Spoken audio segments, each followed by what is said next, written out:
विराट कोहली रोहित को उपरे प्रथम थर पर मुह खोलिले बीसीसीआई। टी20 टेस्टरू अवसर नहीं विराट कोहली रोहित शर्मा।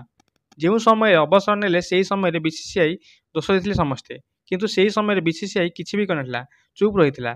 रोहित शर्मा कोहली टी20 टेस्टरू अवसर नहीं बेले दिनिकिया खेल जमापड़ी। हेले टेस्ट टी20 अवसर समय चुप रही बीसीसीआई गतकाली मुह खोली प्रथम थर पर बीसीसीआई। बीसीसीआई उपसभापति राजीव शुक्ला कहते जे रोहित शर्मा विराट कोहली अवसर नेबा सेमानकर व्यक्तिगत निष्पत्ति, तांकु बीसीसीआई बाध्य करे नाही। सेमाने निष्पत्ति तांको इच्छा नहीं। बीसीसीआई केबे काहाकु बाध्य करे नाही अवसर नेबा पई, एमिति कहिसेंती बीसीसीआई उपसभापति राजीव शुक्ला। विराट कोहली रोहित को उपरे प्रथम थर पर मुह खोलिले बीसीसीआई। टी20 टेस्टरू अवसर नहीं विराट कोहली रोहित शर्मा।